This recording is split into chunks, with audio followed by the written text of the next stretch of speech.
parler de Kylian Mbappé. Justement, je voudrais savoir si vous sentez qu'il revient à son meilleur niveau. Ça y est, si on a retrouvé le vrai Kylian. D'ailleurs, vous avez senti une montée en puissance, c'est ça, Raphaël ? Bah oui, allez, depuis 3 matchs, depuis finalement les demi-finales de la Super Coupe d'Espagne.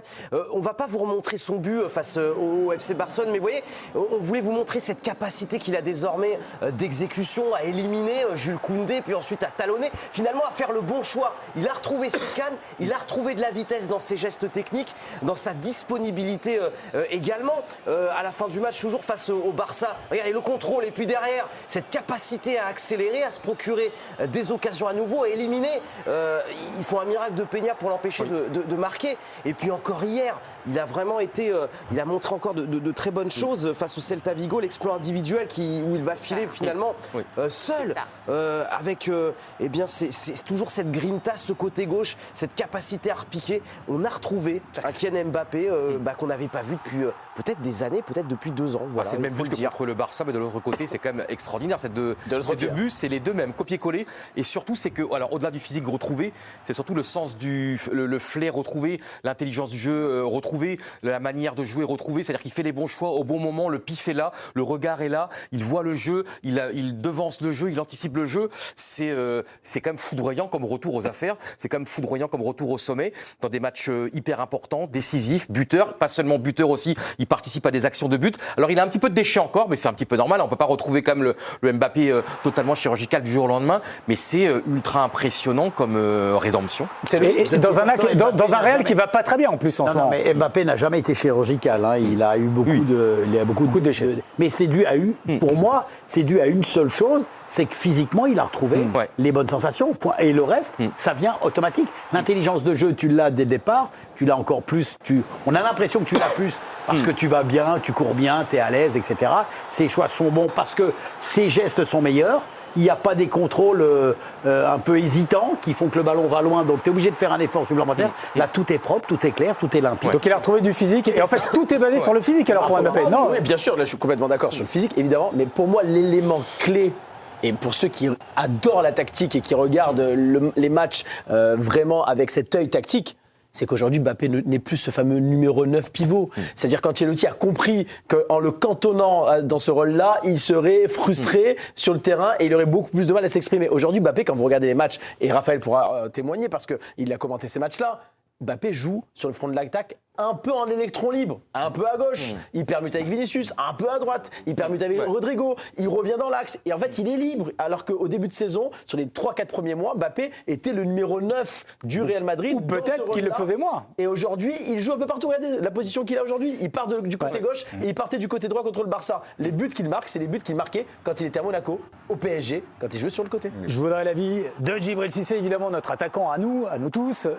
Djibril, ça y est, on acte officiellement le retour du grand Mbappé. Ça y est, c'est bon.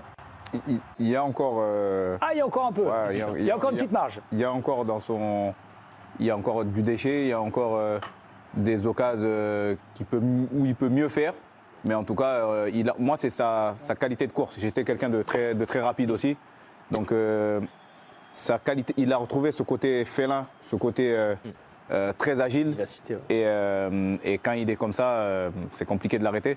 Mais voilà, il a encore 2 ou 3 occasions par match où il peut encore alourdir le score et être encore plus efficace. Alors Mbappé, on en parle en bien, mais il y a quelqu'un qui s'est exprimé, alors qui n'a pas dit que des choses sympathiques sur Kylian Mbappé, pas sur le sujet de ses matchs. Eh bien, c'est Neymar. Alors c'était la première de l'émission de Romario, c'était Romario TV. Il est revenu sur son passage au Paris Saint-Germain et notamment sur sa relation avec Kylian Mbappé. Écoutez-le. On a eu une petite embrouille. Au début, je l'appelais Golden Boy. Je lui parlais et lui disais qu'il allait devenir l'un des meilleurs joueurs du monde et que je serais toujours là pour l'aider. Discuter avec lui. Quand Léo est arrivé, il est devenu un peu jaloux. Il ne voulait pas me partager avec qui que ce soit. C'est comme ça que les embrouilles ont commencé, que son comportement a changé. L'ego. Je pense qu'avoir de l'ego est une bonne chose. Il faut croire qu'on est le meilleur.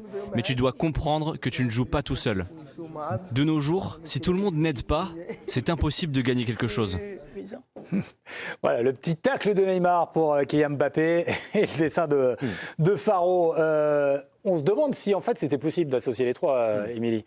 Oui, moi, ce que j'aime bien dans sa déclasse, c'est qu'il explique que il se battait pour lui, en fait, il se battait pour Neymar. C'est-à-dire que Mbappé voulait être proche de Neymar quand Messi est arrivé. Du coup, il se renvoie quand même aussi la lumière, Neymar, sur cette déclaration. Oui, quand même. Il faut reprendre le truc dans son contexte. C'est-à-dire que, au début, j'étais pote avec Mbappé. Après, Messi est arrivé. Du coup, Mbappé était un peu jaloux. Tout le monde veut Neymar. Voilà, exactement. Mais il me fait marrer aussi quand il parle d'ego. Après, je suis d'accord avec le fond du propos en disant trop d'ego et il faut savoir jouer collectif. Ce qui est fou, c'est qu'ils auraient pu peut-être se l'appliquer à tous les trois, en fait. Donc, tirer sur Mbappé là, pourquoi pas. Après, dans le fond, je pense qu'il a raison. Mais il tire aussi un peu la couverture à lui. D'accord. C'est sur la forme, quoi. Il n'aurait pas dû le dire, en fait. On lui a demandé. Enfin, il est dans une période où il veut pas Neymar. Ça vous agace un peu, ça? Ouais, on l'a déjà entendu. On le sait qu'ils ne s'aiment pas. On sait qu'il y a eu des bifs entre eux. Mais voilà, là, c'est bon. On a déjà entendu. Ok. Plus besoin de revenir, Olivier, là-dessus? Non, moi, ça m'agace aussi. Donc, D'accord. je trouve ça trop facile. Après, tu commences à dégoiser, tu commences à dire, bah oui, mais il m'aime pas, comme tu l'as dit. Ouais, parce qu'il m'aimait plus. Non, mais ça veut dire quoi? Ça, on n'est pas des gosses. Il faut se calmer quand même. T'es joueur de foot, t'as quelque chose à démontrer. Après, peut-être qu'Mbappé était comme ça parce que Neymar et Messi, dans leur relation, merde, c'est des mecs intelligents. S'ils sont pas foutus de se mettre d'accord, écoute. Bon. Et c'est le genre de déclaration, à mon avis, qui n'intéresse absolument pas Kylian Mbappé. Il est au Real Madrid aujourd'hui, c'est l'attaquant du Real Madrid. Neymar est en fin de carrière, franchement, ça fait un an. Il a besoin de joué un match en un an. C'est pour ça qu'il parle beaucoup. C'est compliqué. Quand sportivement, vous êtes un peu à l'ouest, faire ce genre de déclaration, je trouve pas ça très judicieux. Attention, on enchaîne avec le jeu. L'unique jeu de la soirée. C'est parti. Ça, c'est bon. Vinicius, voilà un joueur qui est au cœur des préoccupations des adversaires parce que le Brésilien est un élément redoutable. Sa caractéristique, on la connaît, c'est sa lucidité, sa précision, son aptitude à être dans le bon... Kylian Mbappé, et bon passant, ça part vite, ça part fort, quelques minutes de jeu, et déjà un but.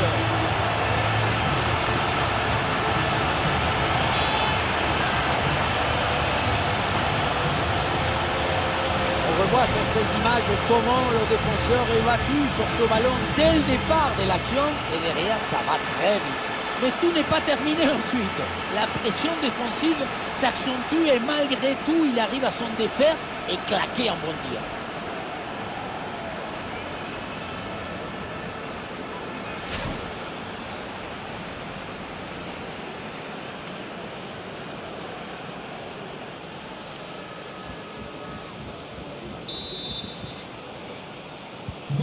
C'est reparti dans cette rencontre, les Barcelonais sont menés d'un but.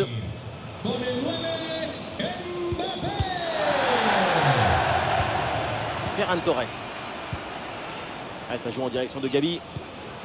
Ça joue avec Rafinha. Qu'est-ce que c'est mal donné. Et la pression pour empêcher la relance. Avec Kylian Mbappé. La grosse opportunité, attention. Goal! Et ça continue de plus belle avec un deuxième but dans la foulée.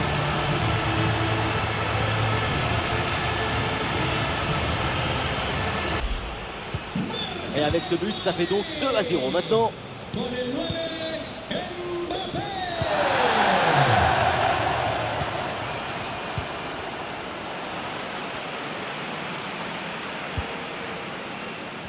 Camavinga.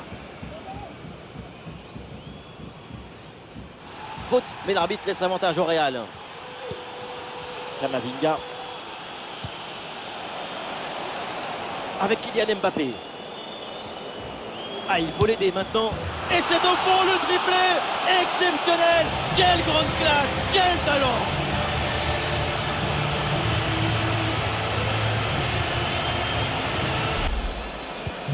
Allez, c'est reparti dans ce match. 3 buts d'avance pour le Real Madrid.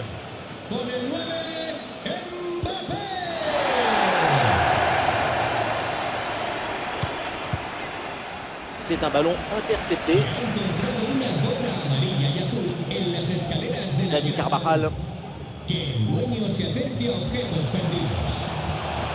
Le ballon pour Jude Bellingham. C'est perdu par Bellingham.